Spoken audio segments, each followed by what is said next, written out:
કેમ છો મિત્રો? મજામાં? આપણા નવા બ્લોકમાં સ્વાગત છે.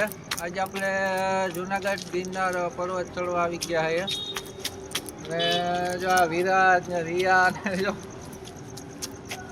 અહીંયા રમે છે.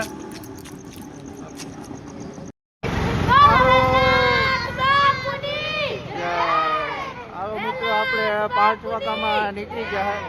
વાગવામાં 5 વાગ્યા છે. આપણે જો ચડવા તૈયારી કરી, બધા તૈયાર થઈ ગયા છે. દુવાળા નીકળ્યા, દુવાળાની ડમરી બોલે હાવ એવી ટાઈપ છે ભવનાથમાં.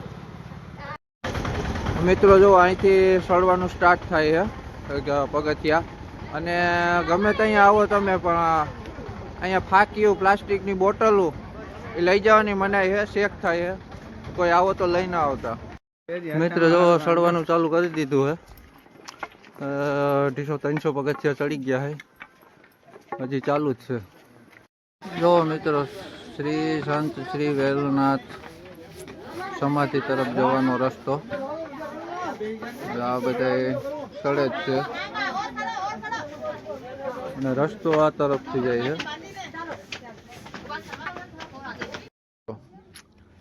આટલી હાકડી કેળી છે વેલનાથ બાપુની સમાધિએ જવા માટે, અને નીચેનો નજારો અહીંથી સીધું હાકડી કેળી જ છે. હવે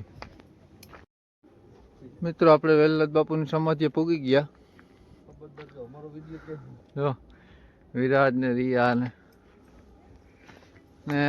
ઉપર જો લીપું ચાલુ જ છે.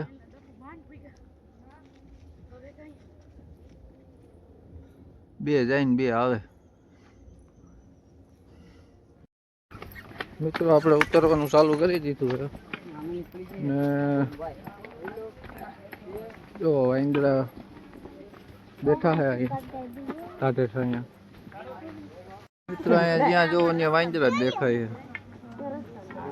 અહીંયા બેઠો, જ્યાં બેઠો. જો મિત્રો લીપુ એક પછી એક ચાલુ જ છે.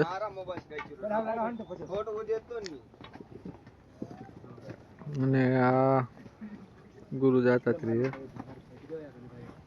જો મિત્રો આ ગિરનાર પર્વત છે, તમને ઝૂમ કરીને બતાવું. આ શેલી તળેટી અંબાજી. તો ભવનાથમાં આપણે આવી ગયા છે, રઘુનાથ દ્વાર. રાતનો સીન છે, પબ્લિક તમે જો. તો મિત્રો આપણે દર્શન કરવા પૂગી ગયા છે. જો આ બધા દર્શન કરવા પૂગી ગયા છે. વિરાજ જો આઈસ્ક્રીમ ખાતી અટાણે ટાઈટ નહીં. મૂર્તિ કુંડ પૂગી ગયા. આપણે જો ઓલા રિયા ને સિક્કા નાખવા મોટા મોલમાં પૂગી ગયા છે. અહીંયા હરેક વસ્તુ મળે.